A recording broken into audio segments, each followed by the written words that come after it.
Gente, eu achei, né, que meu gato, ele gostaria de estar caçando agora, né? Em vez de ele estar caçando lá fora, bagunçando, um está aqui, ó. O primeiro tá aqui dormindo. E onde vocês acham que tá o segundo? O cavalinho. Onde vocês acham que tá o cavalinho? Onde vocês acham que o cavalinho está, gente? Olha aqui. Isso aqui é ciúme do pequenininho, porque ele tá deitado no meu pé.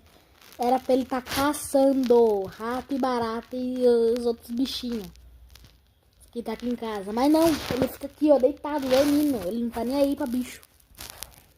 Se parar pra pensar, ele traz o bicho e fica brincando com o bicho que pega.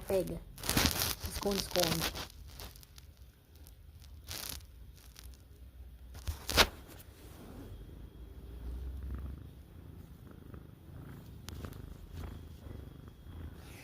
Ele tá roncando, tentando dormir.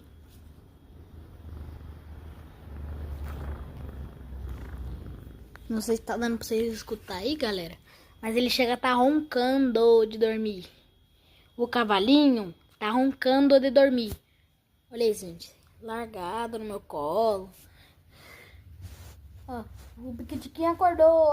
Acordou.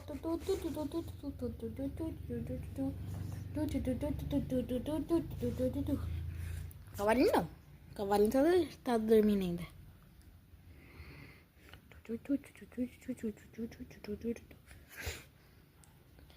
Ele tá dormindo.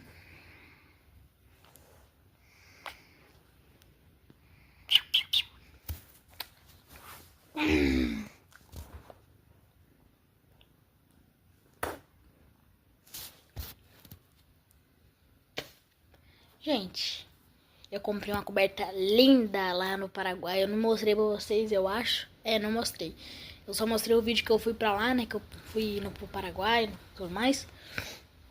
Eu comprei uma coberta muito boa pra frio e uma coberta muito linda. Eu vou fazer um vídeo só mostrando ela, só que eu tenho precisar de um espaço aqui. Eu vou montar um espaço e vou gravar amanhã. Ou hoje mesmo. Ela tá aqui, eu vou mostrar pra vocês. Ela é muito linda. Ela fechada, ela já é bonitinha. Gente, eu quero ver vocês acertar do que é essa coberta. Começa com L. Começa com L e termina com O. E é de um animal.